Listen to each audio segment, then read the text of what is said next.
राधे राधे, जय श्री कृष्णा। तो हम भगवत गीता के अध्याय 2 में श्लोक 32 तक पढ़ चुके थे, जिसमें हमने पढ़ा था 32वें श्लोक में कि भगवान कृष्ण हैं वो अर्जुन को कहते हैं, ए अर्जुन, जो ये धर्म युद्ध है जिसमें न्याय और कर्तव्य के लिए लड़ा जा रहा है, इसमें तू अगर सम्मिलित होता है तो तेरे लिए स्वर्ग के दरवाजे खुलते हैं।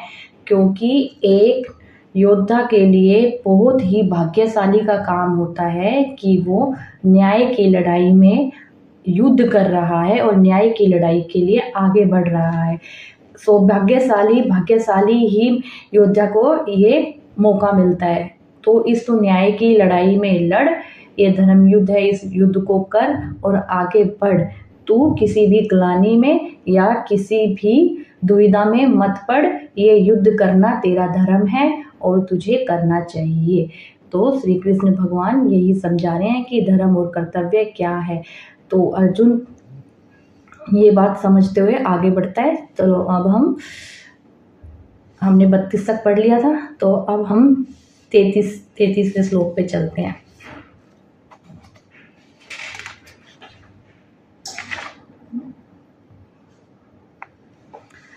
अकीर्ति चापि भूतानि कथयसन्ति त्ययम् अवयाम संभव्यस्य चार्की कीर्ति मरणादिति रिच्यते। अर्थात अकीर्ति चापि भूतानि कथयन्ति ते अवयाम का अर्थात है कि मनुष्य, देवता, यक्ष, राक्षस आदि जिन प्राणियों का तेरे साथ कोई संबंध नहीं है, अर्थात जिनकी तेरे साथ ना मित्रता है और ना शत्रुता है, ऐसे साधारण प्राणी भी तेरी अपकीर्ति, अपश्रय का कथन करेंगे कि देखो अर्जुन कैसा भीरू था, जो कि अपने छात्र धर्म से विमुख हो गया। वह कितना सूरवीर था, पर युद्ध के मौके पर उसकी कायरता प्रकट हो गई, जिसका कि दूसरों को पता ही नहीं था, आदि आदि। ये शब्द अगर तू युद्ध में नहीं बढ़ता है, आगे युद्ध नहीं करता है, जो मनुष्य तुझे जानते भी नहीं है, वो भी तेरी अपकीर्ति, अपयश का गुणगान करेंगे। मतलब तेरी ये बोलेंगे कि ये कितना कायर था, ये कितना मतलब है भीरू निकला, कितना कायर निकला अर्जुन, जो अपने युद्ध में जो उसका कर्तव्य है वो उसने पूर्ण नहीं किया। तो इसीलिए तुझे आगे बढ़ना चाहिए और युद्ध करना चाहिए। ठीक है। तो ते कहने का भाव है कि स्वर्ग, मृत्यु और पाताल लोक में भी जिसकी धाक जमी हुई है, ऐसे तेरी अपकीर्ति होगी। बोल रहे हैं कि ऐसे तेरी अपकीर्ति होगी, आगे नहीं बढ़ेगा। मतलब तेरी है जो तेरा धर्म है, जिस धर्म के लिए तू योद्धा बना है, तू अगर अपने जरूरत पड़ने पर, जब तेरा टाइम आया है युद्ध लड़ने पर, वो भी न्याय के लिए, तो युद्ध नहीं लड़ेगा तो तेरा योद्धा होना, तेरा क्षत्रिय होना धर्म व्यर्थ है, बेकार है। जिससे तेरे जो जानते हैं, जो नहीं जानते हैं, सब एक तरह से तेरी अपकीर्ति करेंगे। तेरे बारे में जो मनसा थी लोगों की कि वो एक सूरवीर है, वो एक योद्धा है, तो वो उससे जो तू उदाहरण बना हुआ था लोगों के लिए, आने वाले जो पीढ़ी है वो जो तेरी थी, जो मानती थी, वो भी मतलब डाउन हो जाएगी एक तरह से। संभावितस्य चा कीर्ति मरण्यादति रिच्यते। इस श्लोक के पूर्वार्ध में भगवान ने साधारण प्राणियों द्वारा अर्जुन की निंदा किए जाने की बात बताई। अब श्लोक के उत्तरार्ध में सबके लिए लागू होने वाली सामान्य बात बताते हैं कि जो ये आगे की लाइन है, इसमें बताया है भगवान श्री कृष्ण ने कि तू अगर युद्ध नहीं करता है तो सभी लोगों में जो लोग तुझे जानते भी नहीं हैं और जानते हैं, सब तेरी निंदा करेंगे, सब तेरी बुराई करेंगे। तूने बेशक उनके लिए कुछ गलत ना भी किया हो, फिर भी वो तेरी बुराई करेंगे, तेरी निंदा करेंगे, तेरी अपकीर्ति करेंगे। तो तेरा धर्म यही बनता है इस समय पर कि तू युद्ध से पीछे ना हटकर आगे बढ़े और युद्ध करे। संसार की दृष्टि में जो श्रेष्ठ माना जाता है, जिसको लोग बड़ी ऊंची दृष्टि से देखते हैं, ऐसे मनुष्य की जब अपकीर्ति होती है, तब वह अपकीर्ति उसके लिए मरण से भी अधिक भयंकर दुखदाई होती है। कारण कि मरने में तो आयु समाप्त होती है, उसने कोई अपराध तो किया ही नहीं है, परंतु अपकीर्ति होने में तो वह खुद धर्म मर्यादा से कर्तव्य से च्युत हुआ है। तात्पर्य है कि लोगों में श्रेष्ठ माने जाने वाला मनुष्य अगर अपने कर्तव्य से च्युत होता है तो उसका बड़ा भयंकर अपयश होता है। तो वही बोल रहे हैं कि जो लोगों के बीच में जिसकी मतलब यश गाया जाता है, ठीक है, जो उस ऊंची स्थान पे है, लोगों की नज़रों में ऊंची दृष्टि पर है, अगर वो समय आने पर जो उसका कर्तव्य होता है जिस वजह से वो लोगों की नज़रों में ऊंचा उठा हुआ है, उस समय वो कार्य नहीं करता है तो वो बिल्कुल उसका जो यश है वो बिल्कुल नीचे गिर जाता है। वो ये चीज़ वो जो समय होता है वो उसके लिए मरने से भी भयंकर होता है। मौत तो एक बार आती है पर लेकिन ये जो है, जो उसने अपना कर्तव्य नहीं किया है, अपने कर्तव्य का और मर्यादा का जो युद्ध करना है उसका पालन नहीं करा है, तो वो उसके लिए मृत्यु से भी ज़्यादा भयंकर दुखदाई होता है। तो इसीलिए तू इस दुख को प्राप्त ना कर, जो तेरा कर्तव्य है वो तू कर, अपने कर्तव्य से च्युत ना हो, मतलब अपने कर्तव्य से हट मत। लोगों में तू श्रेष्ठ बना है तो इस श्रेष्ठ की जो तेरी पहचान है उसको आगे लेके चल। तो ऐसे ही इस संसार में भी जो मनुष्य अच्छे कर्म करता है तो लोगों के नज़रों में उसकी एक अच्छी छवि बनी होती है। पर लेकिन क्या होता है, अगर समय आने पर वो मनुष्य उस समय वो कार्य नहीं करता है जब उसे करना चाहिए, तो जो उसकी सारी छवि जो बनी हुई है वो बिल्कुल धूमिल हो जाती है, ख़राब हो जाती है और लोगों की नज़रों में वो उच्च स्थान से नीचे स्थान पर आ जाता है। जैसे कि अभी हमारा जो वार हुआ था है पाकिस्तान हिंदुस्तान का, हमारा जो भारत, उसमें ये पाकिस्तान वालों ने जो मिसाइल छोड़ी थी, तो उसके बाद जो अभियान सिंदूर चलाया था हमारे प्रधानमंत्री जी ने, तो लोगों को, हमारे भारतवासियों को उनसे उम्मीद थी, ठीक है, क्योंकि हमारे भारतवासी उन्हें इतने ऊंचे स्थान पे रखते हैं, तो उनकी उनसे उम्मीद थी कि वो जो उन्होंने किया है, हमला किया है, उसका वो बदला, मतलब कोई रिप्लाई देंगे, लोगों को उम्मीद थी। तो हमारे प्रधानमंत्री जी ने किया, उसका रिप्लाई दिया, रातों रात उनको मजबूर कर दिया सीज़ फायर के लिए। तो ये किया उन्होंने।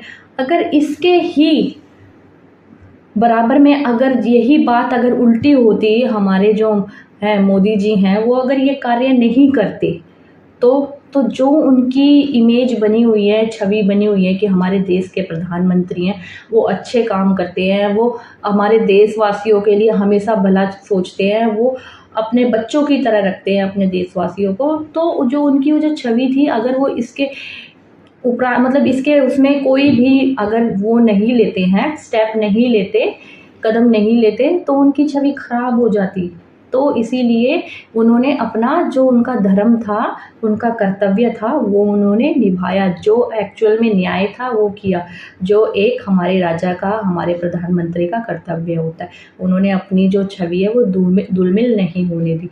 तो इस तरीके से ही जो भगवान श्री कृष्ण है वो अर्जुन को भी समझा रहे हैं कि तेरा जो कर्तव्य है वो युद्ध करना है, पीछे नहीं हटना है, तू इमोशनल मत हो, भावनाओं में मत बह, ठीक है, जो तेरा कर्तव्य है वो कर। हमें हमारी लाइफ में भी कई बार ऐसा डिलेमा आ जाता है, दुविधा आ जाती है कि हम दो रास्तों पे आके खड़े हो जाते हैं, ठीक है, कि क्या करना चाहिए क्या नहीं करना चाहिए। एक हमारा इमोशनल होता है, तो हमें इमोशनल चीज़ को ना समझते हुए जो हमारा दिमाग कहता है कि जो सबके लिए सही है, जिसमें सबका भला है, बेशक उसमें कितना भी दर्द क्यों ना हो, जिसमें सबकी भलाई है, सच्चाई में न्याय है, वही स्टेप, वही कदम हमें उठाना चाहिए। अपनी भावनाओं को कंट्रोल में करके तभी हम आगे जीवन में आगे बढ़ सकेंगे, और जो हमारी छवि है लोगों के सामने वो जिस प्रकार बनी हुई है, एक न्याय देने वाले के रूप में बनी रहेगी। आगे बढ़ते हैं। भयाद्राणु पर्यंत मत्स्यन्ते तवाम महारथा। तू ऐसा समझता है कि मैं तो केवल अपना कल्याण करने के लिए युद्ध से उपरत हुआ हूँ, परंतु अगर ऐसी ही बात होती और युद्ध को तू पाप समझता तो पहले ही एकांत में रहकर भजन स्मरण करता और तेरी युद्ध के लिए प्रवृत्ति भी नहीं होती। परंतु तू एकांत में ना रहकर युद्ध में प्रवृत्त हुआ है। अब अगर तू युद्ध में निवृत्त होगा तो ये बड़े बड़े महारथी लोग ऐसा ही मानेंगे कि युद्ध में मारे जाने के भय से ही अर्जुन युद्ध से निवृत्त हुआ है। अगर वह धर्म का विचार करता है तो युद्ध से निवृत्त नहीं होता, क्योंकि युद्ध करना क्षत्रिय का धर्म है। अतः वह मरने के भय से ही युद्ध से निवृत्त नहीं हो सकता। यसाम च त्वं बहुमतो भूत्वा यास्यसि लाघवम्। भीष्म, द्रोणाचार्य, कृपाचार्य, शल्य आदि जो बड़े बड़े महारथी हैं, उनकी दृष्टि में तू बहुमान्य हो चुका है। अर्थात उनके मन में यह एक विश्वास है कि युद्ध करने में नामी शूरवीर तो अर्जुन ही है। वह युद्ध में अनेक दैत्यों, देवताओं, गंधर्वों आदि को हरा चुका है।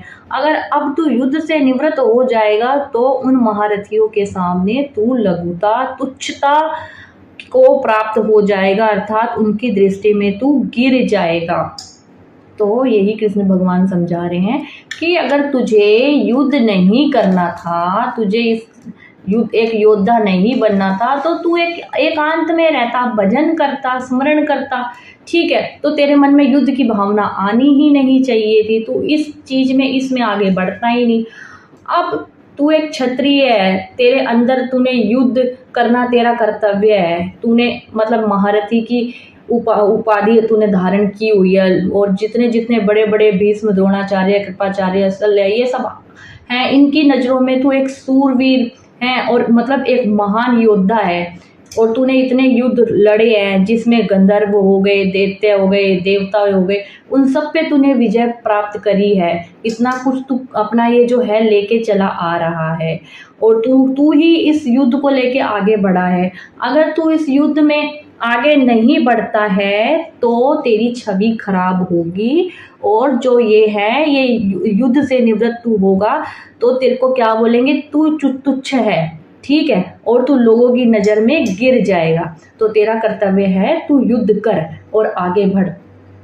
तो भगवान श्री कृष्ण अर्जुन को ये समझाते हैं। और अगर देखो, अगर जिसका जो कर्तव्य है, हम जिस लाइन में, अब मैं इसे एक जनरल सामान्य अपने जीवन में अप्लाई करूँ तो भगवत गीता का जो ये मतलब वाक्य है जो अर्जुन को भगवान श्री कृष्ण समझा रहे हैं, अगर इसको हम अपने जीवन में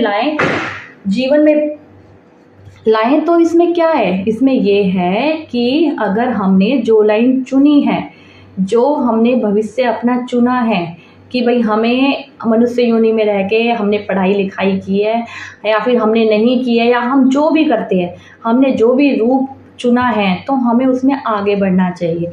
तो जिसका जो कर्तव्य है वो उसे करना चाहिए, फिर चाहे कोई भी हो, कोई भी, मैंने आपको पिछले श्लोक में उदाहरण दिया था, कोई भी हो, हमारा जो प्रोफेशन होता है उसमें हमें आगे बढ़ना चाहिए, वो हमें अपना धर्म निभाना चाहिए।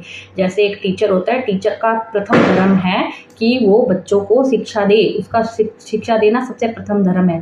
डॉक्टर का अपने पेशेंट का इलाज करना धर्म है, ठीक है। दुकानदार का अपने ग्राहकों को अच्छी चीज़ें देना बिना घपला करे, वो धर्म है, ठीक है। तो कोई भी है, मतलब एक देश का राजा है तो उसकी प्रजा की रक्षा करना उसका धर्म है। तो जिसका जो धर्म बनता है उसको वो धर्म का पालन करना चाहिए, और कोई भी मतलब विपरीत परिस्थिति आ जाए तो उसे पीछे नहीं हटना चाहिए अपने धर्म से। उसका कर्तव्य है जो सबके लिए न्याय और सही हो, उसे लेके आगे बढ़ना चाहिए। तो इसमें यही समझाया गया था। इस श्लोक को हम यहीं विराम देते हैं, कल हम आगे श्लोक पढ़ेंगे। धन्यवाद। राधे राधे।